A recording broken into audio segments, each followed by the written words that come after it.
Nice run and a good one. Williams outside. 15 keeps his feet. And Williams finds the end zone. And he is in for a touchdown. On second down, here's a toss. Here is Lucas. Jalen Lucas, that great speed. Keeps his feet. Inside the 30. Lucas, 10, 5. Touchdown, Indiana. It's Henderson cutting back and finding the end zone. Touchdown, Indiana.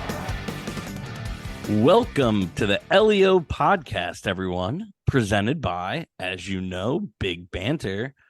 This is obviously not Michael Bragg. This is me, Brandon. You can follow me on X at Brandon Dubich. That's Brandon spelled traditionally and Dubich spelled untraditionally. And for a co-host and a producer, we have Producer Seth.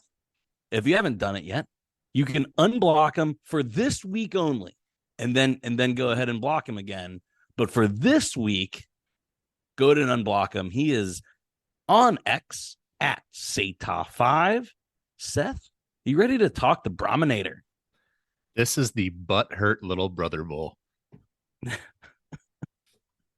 All right, we'll unpack that. I get half of that. That's actually one of my Brando's Randos. So, but before that, we're going to cover some housekeeping because the website and the store are live. They are live. If you are rolling up to Lucas Oil, if you are tailgating in downtown Indy, get a t-shirt, get a sticker.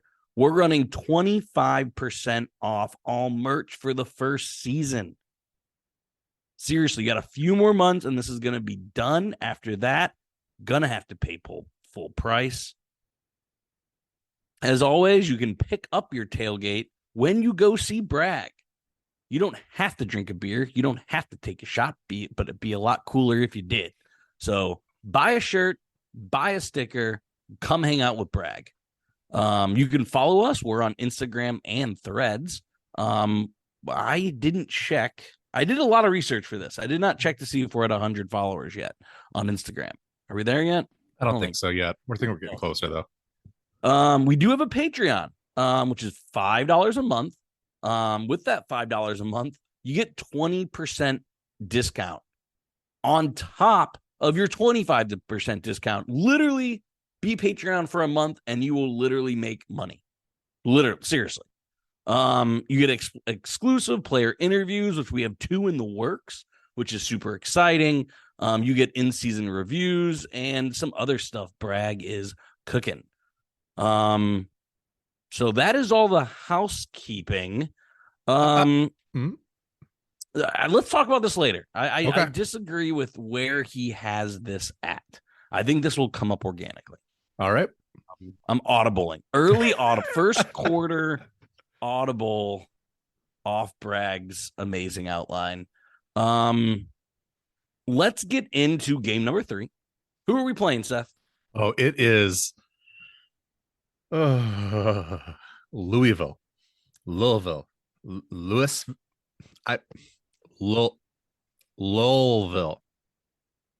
It all depends who you want to insult, right? If you want to insult the South, Louisville. If you want to insult the English, Louisville. And if you just want to make fun of the city, call it Louisville, because they hate that the most. I used to travel and work in Louisville a lot. And if you would call it Louisville, they are triggered. So yeah, we are playing U of L this Saturday at noon at Lucas Oil Stadium. TV is at BTN. The line, we were going to be talking about this a lot because, as you know, listeners and Seth, I love gambling. This 10-point line is bananas. Yanas. With an over-under of 50.5. There is a series count. That is why Bragg does these outlines, because I would have never looked this up. And IU leads 2-0. Quick trivia that I don't know the answer to. Over under 12 schools that IU has a lead over in its series. Are we saying like modern day Division I teams, or are we talking like Yes. They used to play some. Not Indiana State. That's, we're 7-0 in. I would say by the sheer grace of numbers, it has to be 20. I don't know. I don't think it's a big number. But anyway, for this point, hey, U of L, it doesn't matter who wins or loses this game, we still lead the series. As Purdue fans, you guys like to talk about that a lot, so we won't talk about it anymore. Their head coach, maybe you heard of him, Jeff Brom. Seth, we can talk about this. We can talk about this civilly or uncivilly.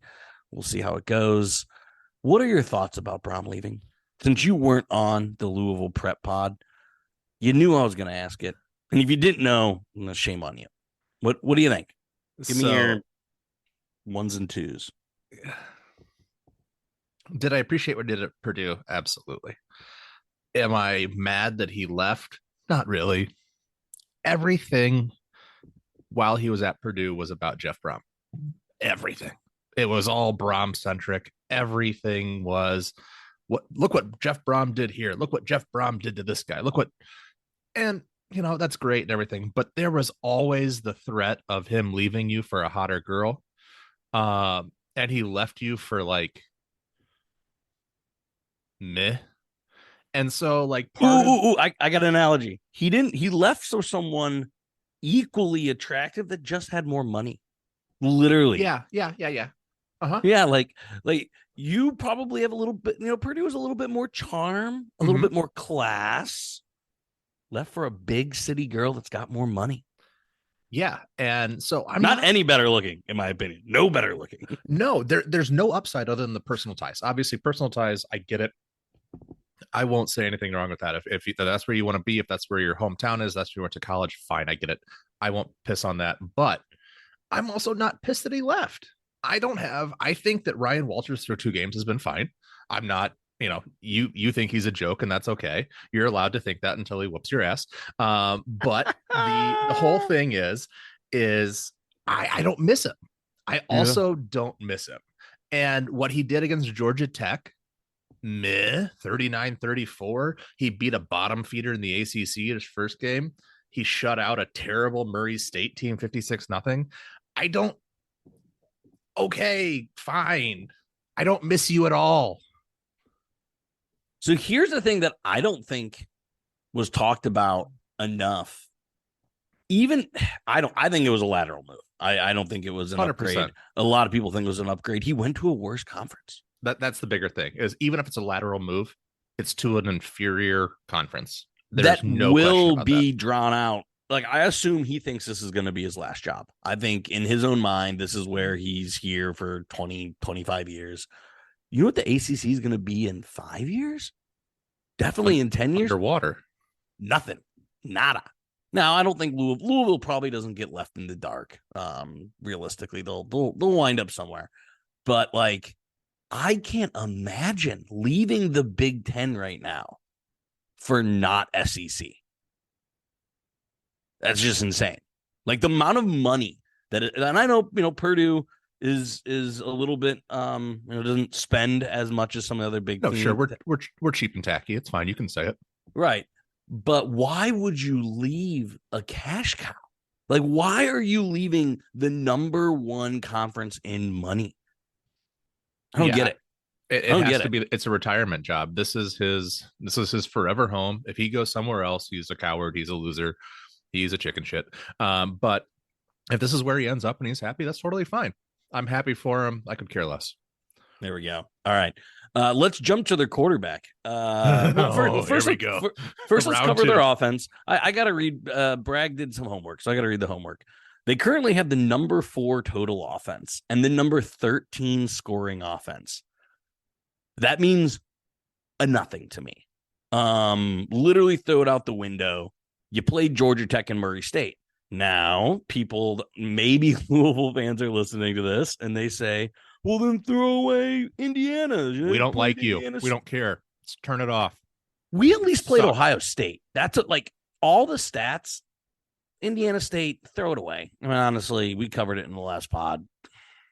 There's not a thing to gleam away from that other than a W. But IU has played a real team. Being the number 4 total offense, don't care. 13 scoring offense, don't care. And let me tell you why. And it starts with quarterback Jake Plummer. You recognize that name? That's not familiar at all to you?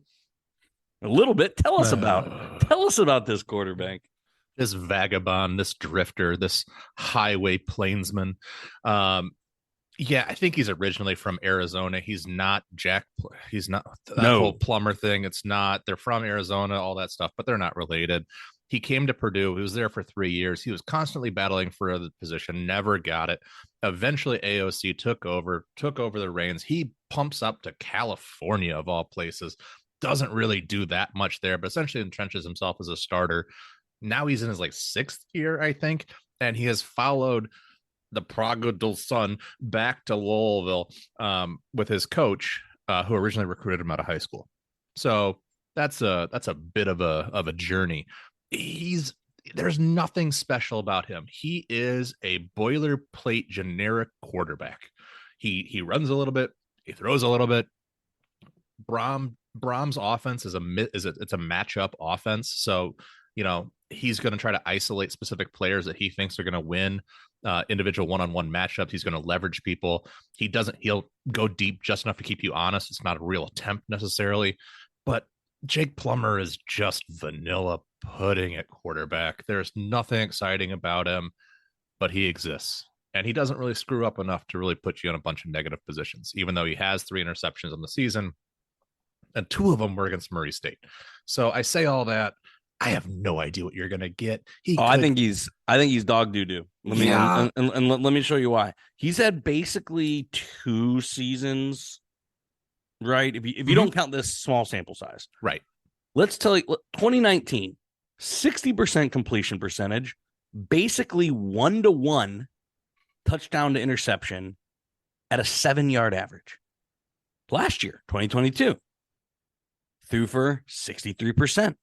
At a 7-yard average, at about a 2-to-1 touchdown to interception ratio. That right there, that's over 700 passing attempts. What is he? He is a 60% thrower with a 2-to-1 average. He's Richard Legault. That's what he is. So maybe worse. I've done some message board searching, and what I'll say is nobody's going to say anything bad about Jake Plummer. He's a nice guy. He does everything fine. But what you won't see is anybody clamoring for him. Oh my God, Purdue fans can't believe he got away. Oh my God, Golden Bear fans can't believe he got away. Everybody moved on. Everyone's fine. Yeah. He also looks 35. Mm-hmm. This guy, and not that it matters at all. I'd probably prefer my quarterbacks to be a little uglier. This is a bad looking dude. Bad looking dude. Should have stayed at Purdue. JK. All right, so let's get into his one game, because he did not play well against Indiana State, but that game doesn't matter. So have you looked at all? Have you done some stat reading into his game against Georgia Tech? I watched it live. Okay. I did not watch it live. So tell me if maybe these stats lie a little bit then, because in my opinion, not very good. I mean, so what I saw was two sloppy teams who had no idea what they were doing. I could throw out a bunch of quotes from the Dodgeball movie. But he had a 58% completion percentage for 8 yards. No, and Georgia Tech's not a good team, so it's not like they were going up against some kind of Herculean juggernaut. It was a sloppy field. It was 2 teams who were just barely trying to figure things out. It was like, I'm not going to do any comparisons, but it just wasn't a pretty sight. It was bad football. They put up a bunch of, you put up points and it kind of pretties up an ugly score, but it was not good football. I mean, literally down 28-13 at half. Yeah. That happens this Saturday. Tell you what, that defense isn't giving up that many straight points. IU's defense isn't giving up what Georgia Tech gave up. I don't fear Jake Plummer at all. Not that McCord was any good, but Jake Plummer is worse than McCord, and you saw the fits IU's defense gave McCord. I think Jake Plummer is going to have a super, super tough day. Let's move on to two guys that do scare me. And that is Jahar Jordan. But he's casually averaging 17 yards a run. And he absolutely tore up Georgia Tech, including a 74-yard touchdown. And then his running mate, Isaac Guerrero, also averaging 5 yards a carry and is just a massive big play guy. This is where I'm concerned. Is that warranted, Seth? Yeah, I think that's what, when you lack an explosive passing game, you have to rely on some kind of running game. And that's what they've kind of relied on here or there. They could do whatever they wanted to do against Murray State. The Georgia Tech game is the only game really worth watching if you're going to compare what they might do. And the way that they were able to get things going was on the ground again. It was kind of a sloppy field, so they weren't really putting the ball in motion that much, in the air that much. So it in the early part of the season, they're definitely going to rely on that run game. He's installing a brand new offense, so I'd expect that to continue. But in week 3, probably a little bit more expansive in the passing game, but I expect them to still continue to lean heavily on the combination of Jordan and Guerrero. Yeah. But let's go back because it's the only game we're hammering on the Georgia Tech game a lot. Let's go to Ohio State's game. They ran the ball 31 times for 143 and 4.6. If you look at Georgia Tech, or at Louisville, they throw the ball about 30 times and run the ball 30 times. I think right now, I'd sign in blood if they ran for 31 times for 143 yards. There's no way Louisville wins the game if they run the ball 31 times and only get 143 yards. Do you agree with that? Absolutely. They're looking for about 200 plus. Yeah, that's what I was going to say. That really installs a mindset that they're going to dominate the line of scrimmage. Not something that a lot of Brom teams have done traditionally over the last few years. But if they are able to do that, that's going to be a huge difference in this game. I hate to say it, but this is a game you're going to want to watch the trenches, and whoever dominates the line of scrimmage is going to have that's going to be a very big indicator as to who ultimately has the most points. For sure, right? So looking at this game, they have a worse quarterback than Ohio State. They have running backs that aren't as talented. And if we can limit Louisville to what we gave up against Ohio State, that's setting up pretty good. They do have one dynamic pass catcher who seems to get big plays almost every game. That is Jamari Thrash. What an awesome name. That should be on the all-name team, especially for a wide receiver. 10 catches, 170 yards. As you guys know, I struggle with math, but I'm pretty sure that's a 17-yard average with 3 tutties already. But you know why this guy doesn't scare me? We've played better wide receivers already. This is not a Mecca. This is not Marvin, right? What they're good at, they're not as good as Ohio State. That's just what I like. Michael has WTF. What is this team? This is a worse version of Ohio State.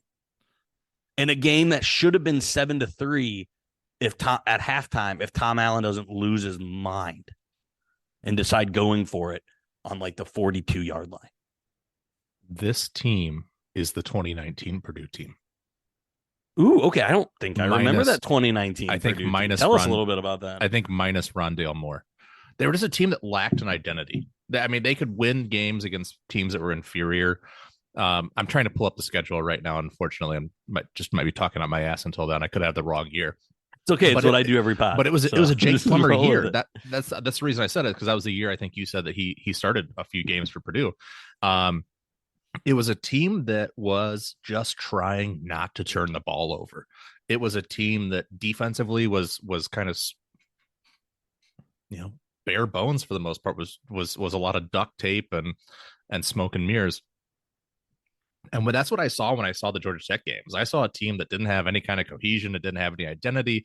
They were just trying to throw shit against the wall and see what stuck. And because Georgia Tech was so bad, a lot of it ended up working. And the reason it was 28-13 in the first half was because a lot of it wasn't working. And they were really trying to figure it out. They figured out a groove. So now, if you look at the last 6 quarters, it's, I think they've outscored them. What is it like? I think it's like 70 plus to 7. So if that's a trajectory that they're actually on, God bless them. They're going to be they're going to be trouble in the ACC. Yeah, I think it's fool's gold. I think they're going to be better than probably what they look like against Georgia Tech because they've had 2 extra weeks to practice. But at the same time, there's just nothing there to get excited about. And I think we've said that about a lot of rosters. When we look up and down, we're like, you look at Ohio State, you look at Michigan, you look at Penn State, you're like, oh my God, it's just dripping with potential NFL players. It's dripping with premium prospects we've heard about during the recruiting process. I look at Louisville and I'm like, oh, refried beans, retread from Texas Tech. It's a lot of stuff that, sure, if you throw it into a bag, mix it up, maybe it'll make it a magic, but it's a lot of smoke and mirrors, and we'll see if it ends up being something. And I think IU is going to go a long way to determine whether or not they're a valid team or not, or if this is just the first 2 weeks of kind of puffery. Yeah, no, I completely agree. I want to cover the defense real quick. Bragg has them as the number 60 total defense and the number 43 scoring defense. Guys, I'm going to be a broken record. I apologize, but I can't get this out of my mind that they're not as good on offense as Ohio State, and they're not as good as defense. Because I know what a lot of people are thinking, like, oh, Brandon, we lost 23-3. We got our butts kicked against Ohio State. Well, we were in that game for a long time. So if you're telling me Louisville isn't going to score 23 points and they're going to give up more than 3 points, that margin for win starts getting closer and closer and closer. So nothing about their defense scares me at all. They don't get a ton of turnovers. Their rushing defense is 83rd. I think that's notable. I don't want to pull a complete Michigan State where we throw the ball 7 times, but this needs to be a 40-plus rush game. This needs to be, if you get about 65, 70 plays, this needs to be 40 to 45 runs and 20 to 25 passes. You need to pass them to keep it honest because you can't run a high school offense. I say that with us talking about Georgia Tech a lot.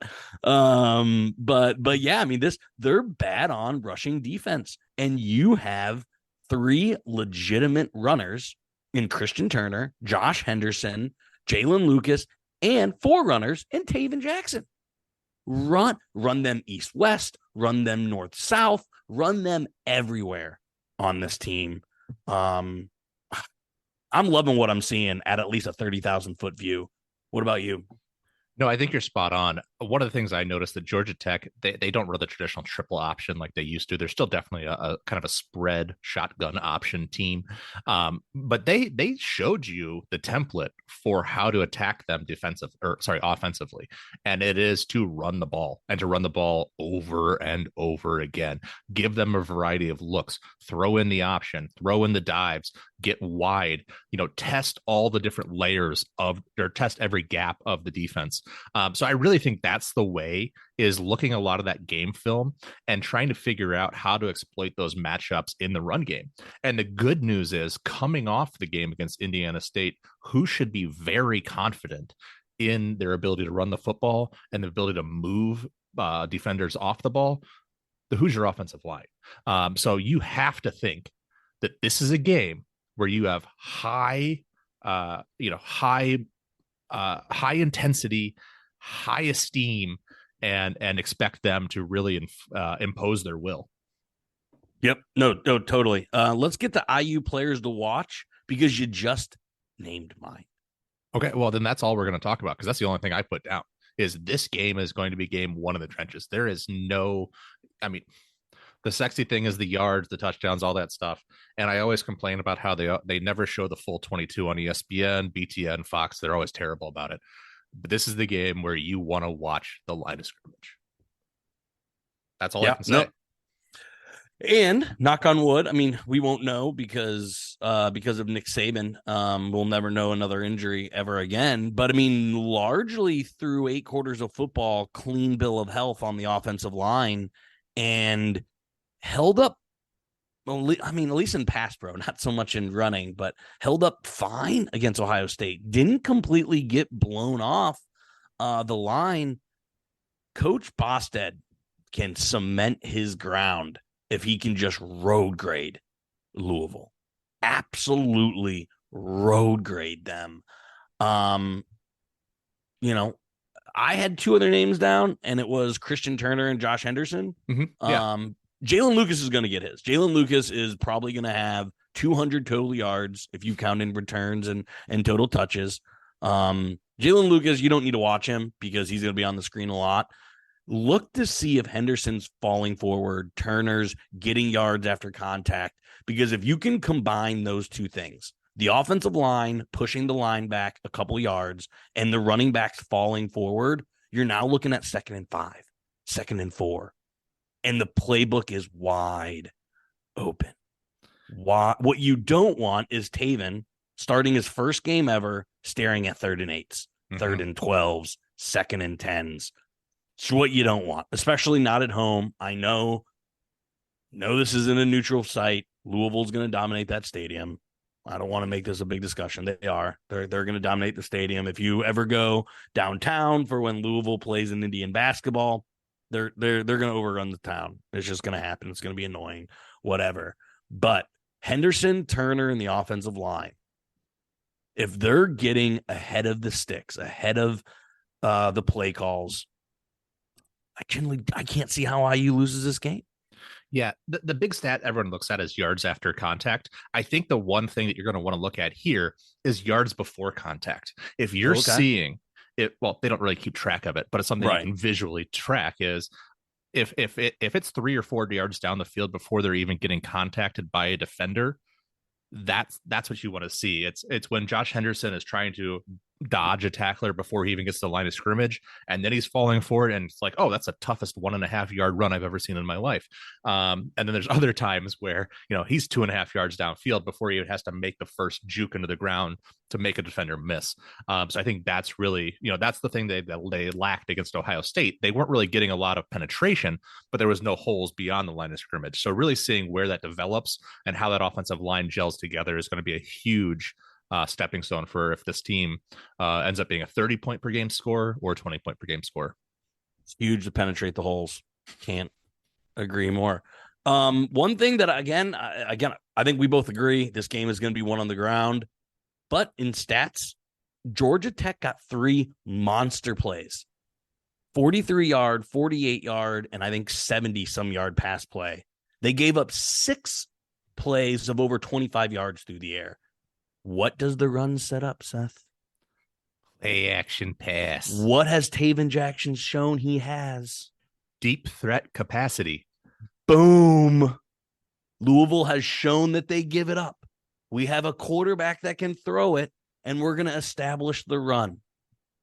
I want at least 5 to 6 shots downfield.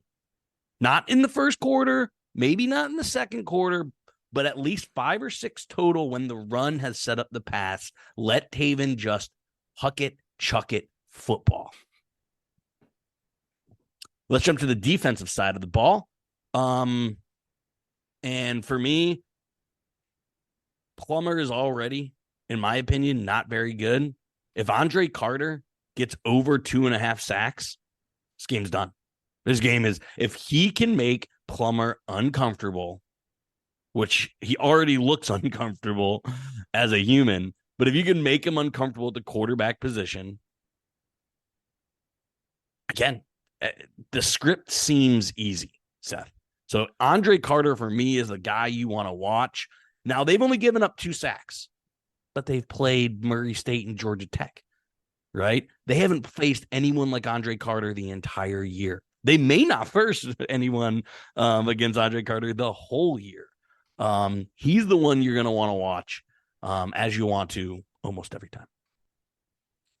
All right. Yeah. I mean, I took the back end. I went with the cornerbacks and the safeties because I think that, again, as I said before, Brom likes to isolate and find the matchups. He's going to find whoever they think the weakness is, and then he's going to try to exploit them over and over again. So whoever he thinks that person is, we need to find it, and figure out what the adjustment is in the second half to make sure that gets shut down.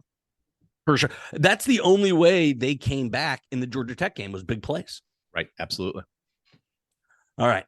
We need to get to predictions. We need to get to final statements. So I'm going to do a little bit of an abridged version of Brando's Randos because I had like 7 of them. Oh, boy.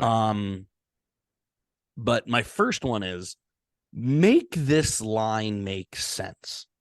It doesn't.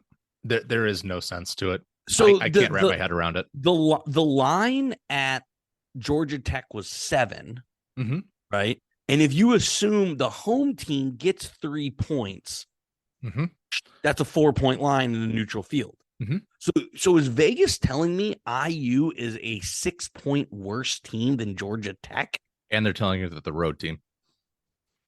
Like it makes no, in my mind, if you back that up, right? This should be a 7-point spread because if they just say, hey, Vegas thinks we're Georgia Tech, which is fine, you just lose the 3 points of the home field advantage, and it's a 7-point spread. Yeah, 10 is a hammer. When we talked about this, absolute hammer. Well, I think our thought process was 3 to 6. I think that was kind of our range. So 10 is a little surprising. Yep. So what are your thoughts? Because I'm torn. Games on neutral sites. I see all the other programs do it. They love it. They all seem like an electric atmosphere. But you're also taking away college football, which is home field. What are your thoughts on college neutral site games? Yeah or nay? Yeah, I mean, I think when you're a blue blood program, it makes a lot of sense because you can bring people no matter where you are. When you're an up and coming program or your program trying to establish yourself, it takes away any momentum that you're possibly creating by hosting a home game and creating a home environment. So for me, it sucks for you guys because you don't have the prestigiousness to go out there and show up and bring out 40,000 people and fill out the stands. So as of now, it's going to end up being, like you said, a bit of a Louisville takeover. And so ultimately it ends up being it doesn't benefit you guys at all. No. So, I hate to say it that way, but I think that's ultimately what it boils down to. And it's a shame. Yep. All right. Last one here. Bragg travels to a lot of games. I'm going to Vegas next weekend to go check out their new stadium. How do you think Lucas Oil stands up versus other professional stadiums? It's completely boring. It's heartless. It has absolutely no personality. It is the only thing that they give any personality to is the window and the roof. And Jim Irsay decides week in, week out to absolutely make the wrong decision with opening the roof or opening the windows. So it ends up being just this claustrophobic giant cinder block. I hate it. It's ugly. It's an eyesore. Jim Irsay sucks. Oh, sorry. Well, that wasn't the question. I agree. It's the most forgettable stadium in all the NFL. No personality. I've been to about half the stadiums in the NFL. Now, there's not really a bad view. It's clean. But it's boring. Nice. It's so Indiana. It is just, it's nice. It's normal. It's fine. Meh. It's so forgettable. Special. It is so forgettable. Nobody has it on their bucket list. Nobody's like, I gotta go to Lucas Oil before I die. I gotta watch them. I bet people do that. People go to Lucas Oil and forget they go to Lucas Oil. All right, you ready for the sack? Let's go to the sack. All right, these are all yes or no questions for the most part. Sweet. Fire. Where does Louisville belong? They're a school without a conference, right? Like they don't belong in the ACC. They were in the Metro originally. They were in CUSA for a while. Like, they're the Big 12 team. They're no defense, all offense, all pizzazz. They're a Big 12 team. Unless in a bowl game or further changes of conference realignment, IU and Louisville never play again, right? No. Okay. Nope. If Brom was available and the IU job was open, would you want him coaching your team or even considered on the short list? No. Okay. Let's get into predictions. No, and let me I'll add a little because it's me. I have to add a little context. He's always looking to go somewhere else. Yeah. And IU can't be a revolving door program because we're not good enough. If Louisville fired him, he went to IU, he'd still look for Louisville to open up again. Yeah, He's like that guy. No, I do think he's a fine coach. I think he'd do fine at IU, but you don't hire somebody knowing they'll leave within a 4 to 5 year cycle, especially at IU when you have to completely reset. No way. All right. Can't do it. Let's get through predictions real quick. I had in the opening one 27-17 Louisville, which ends up being right on where the not where the over-under is necessarily, but where the spread is. I would probably like to go back on that and make it a little bit closer. I would still have IU losing, but maybe have IU with an extra touchdown. Brandon had IU 20, Louisville 17. Defend yourself. So, do you still think they win? Are we on that plane? I do, but I'm thinking this game becomes a little bit more of a shootout. Ooh. I mean, that's what Vegas thinks. I think this game is IU 27, Louisville 23. Okay. Still taking an IU win. I just think Louisville's defense is genuinely bad. Right? I don't disagree. Yeah. And I think they put up as many points as Ohio State because they probably get an explosive player too that Ohio State didn't. Sure. So like I have them score. I had them at 17. I think they'll score more than 17. I don't really see how they score because I think Plummer's going to have a rough day. I think the IU run defense clogs it up. I actually think IU gets up big like Georgia Tech did and then has to hold on for dear freaking life. But I do think IU wins this game. Money line plus 285. That's almost 4-1. Take IU. And you guys know I'm not a homer. And if take IU in this game. And if you're feeling extra fancy, add the over because Bragg thinks it's going to be a high scoring game. He has it at IU 34, Louisville 33. So if you want to feel frisky, apparently it's IU money line and the over from Bragg. There we go. There we go. And Bragg has been right every time. I mean, he's 2 for 2 so far. I mean, and I feel like he always cleans up, at least with IU prediction. For being as homer as he is, he seems to always clean up. Final statements, Bragg will be at this game. I will not be. My son just had some minor surgery, an outpatient surgery, but I'm not going to leave him 3 days after surgery. So I will not be there, but Bragg will be. He will be at the Bullseye event group for the IU pregame rally. So you can join him there and other Hoosier fans at the IU only pregame. Visit bullseyeeventgroup.com's IU official tailgate. All right, here we go. Final words here, outro. Be sure to check out the pod on Twitter, Instagram, and Threads. It's always at Podcast LEO. And make sure to follow our new partner, Big Banter Sports. They put out a ton of content. Not only do they have 28 sports podcasts, but they also have updates and rankings for everyone. And I'm not going to say the crappy teams in our conference because I don't want that to infuriate everybody. Right. But be sure to download, follow, rate, and review on all of our platforms. Hey, guys, join us again. Can't wait. We're going to do this podcast again and a review. So check us out when Bragg and I are right to bring over Hoosier victory. Guys, we love you as always. Elio. Elio. He said it. We got it in.